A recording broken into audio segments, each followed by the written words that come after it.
Assalamualaikum warahmatullahi wabarakatuh. Perkenalkan, nama saya Afasya Wakaila dengan NIM 062140352386. Di sini saya akan menerangkan hasil presentasi yang telah saya kerjakan yang berjudul Penyimpanan Data di Cloud Computing dengan dosen pengampu Bapak Sofian Soim STMT. Sebelum saya menjelaskan dengan judul yang telah saya pilih, di sini saya akan menerangkan apa itu cloud computing secara umum. Cloud computing dikenalkan pertama kali oleh seorang pakar yang bernama John MacArthur sejak tahun 1960. Cloud computing secara sederhana merupakan pengiriman berbagai layanan komputasi, termasuk server, perangkat lunak, penyimpanan data, database, jaringan, serta analitik melalui internet atau cloud. Secara harafiah, definisi cloud computing diartikan sebagai kumpulan seperangkat teknologi yang biasanya membentuk lingkungan cloud. Dalam teknologi cloud computing memudahkan kita dalam menyimpan data yang cukup besar, dengan minim ongkos, serta lebih menghemat jasa sumber manusia dan waktu. Selanjutnya, apa itu penyimpanan cloud? Penyimpanan cloud atau cloud storage adalah sebuah teknologi penyimpanan data digital, memungkinkan penyimpanan data dan file di internet melalui penyediaan komputasi cloud yang Anda akses, baik melalui internet publik ataupun koneksi jaringan private khusus. Penyimpanan cloud menghilangkan kebutuhan untuk membeli dan mengelola infrastruktur penyimpanan data diri kita sendiri, memberi ketegasan, skalabilitas, dan ketahanan, dengan akses data kapanpun dan dimanapun. Selanjutnya, mengapa penyimpanan cloud penting? Penyimpanan cloud memberi penyimpanan yang dapat di skala besar dan hemat biaya. Kita tidak perlu khawatir kehabisan kapasitas, memelihara jaringan area penyimpanan atau SAN, mengganti perangkat yang gagal, menambah infrastruktur untuk menaikkan skala sesuai permintaan, atau mengoperasikan perangkat keras yang kurang dimanfaatkan saat permintaan menurun. Penyimpanan cloud bersifat elastis, artinya kita menaikkan dan menurunkan skala sesuai permintaan dan hanya membayar sesuai yang kita gunakan.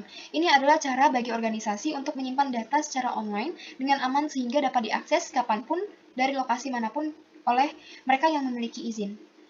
Selanjutnya, bagaimana cara kerja penyimpanan cloud? Penyimpanan cloud disediakan oleh penyedia layanan cloud yang memiliki dan mengoperasi kapasitas penyimpanan data dengan memelihara pusat data besar di berbagai lokasi di seluruh dunia. Penyediaan penyimpanan cloud mengelola kapasitas, keamanan, dan daya tahan untuk membuat data dapat diakses oleh aplikasi Anda yang terhubung ke cloud penyimpanan baik melalui internet maupun melalui koneksi private khusus, menggunakan portal web, situs web, atau aplikasi seluler. Saat pelanggan membeli penyimpanan cloud dari penyedia layanan, mereka menyerahkan sebagian besar aspek penyimpanan data ke vendor, termasuk kapasitas, keamanan, ketersediaan data, server penyimpanan, dan sumber daya komputasi, serta pengiriman data jaringan. Aplikasi Anda mengakses penyimpanan cloud melalui protokol penyimpanan tradisional atau langsung menggunakan antarmuka pemrograman aplikasi atau API. Penyediaan penyimpanan cloud juga dapat menawarkan layanan yang didesain untuk membantu mengumpulkan, mengelola, mengaman, dan menganalisa. Selanjutnya ada jenis-jenis penyimpanan cloud. Pertama, personal cloud storage. Biasanya digunakan oleh seseorang secara personal untuk backup data yang dimilikinya. Contoh Apple iCloud. Yang kedua, ada public cloud storage. Sering digunakan oleh perusahaan yang memiliki jenis data tidak terstruktur untuk mengelola seluruh data yang dimiliki. Contoh Simple Storage Service dari Amazon. Yang ketiga adalah private cloud storage, digunakan oleh perusahaan yang menginginkan fasilitas keamanan serta kecepatan lebih dibandingkan jenis cloud storage lainnya. Yang keempat adalah hybrid cloud storage, merupakan gabungan antara public dan private. Data akan terbagi menjadi dua, yaitu data yang dianggap penting akan tersimpan dalam private cloud, dan data lainnya disimpan di public cloud storage. Selanjutnya, ada jenis aplikasi penyimpanan pada cloud.